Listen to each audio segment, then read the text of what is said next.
And happening right now, survivors of gun violence in Atlanta on a bus headed to D.C. This is a big effort to speak out about their experiences.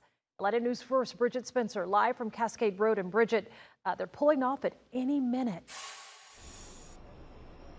Any minute, the buses are expected to roll up here in just a second. We are with the Mothers Against Gang Violence group. You see, they packed several items to load onto that bus to D.C. It's just something we all want to see. We want to see safer communities. Now, they're hoping they get to D.C.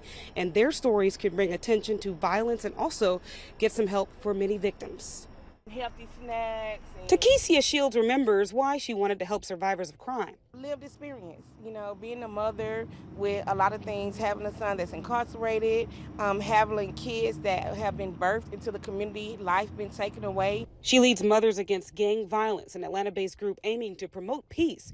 Sunday night, they packed up to head to Washington, D.C. for the Crime Survivors Speak event. This march is going to be able to teach them that you have rights. Just give the families some peace and some hugs and some support. D.C. will see thousands of crime victims gathering to share their experiences. Aswad Thomas is National Director for Crime Survivors for Safety and Justice. He lives in Atlanta, and he's in D.C. right now. Notably, he's also a victim of gun violence. I was shot twice in my back while leaving a corner store in Hartford, Connecticut, where I live.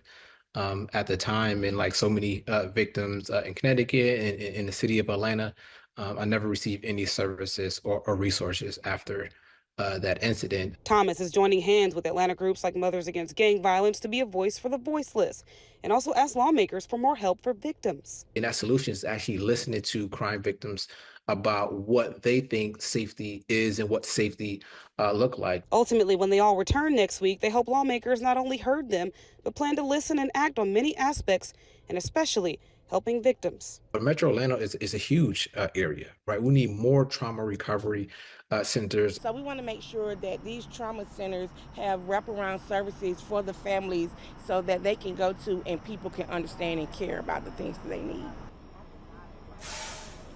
Now, some people that we talked to tonight in this group mentioned the nation needing more gun laws and changing the gun laws. The Georgia Second Amendment responded just moments ago to us saying in part, quote, "We applaud the effort to curb the gang violence, but insist that it be done without infringing the rights of law-abiding firearm owners." Now, activists say these certainly are conversations that we need to have, especially in light of all the gun violence we are seeing across the country. But again, Mothers Against Gang Violence out here at the Kroger parking lot on Cascade Road, expected to pull out and head over to Washington, D.C. at any moment now. We're live off Cascade Road. Bridget Spencer, Atlanta News First. This Tuesday, former President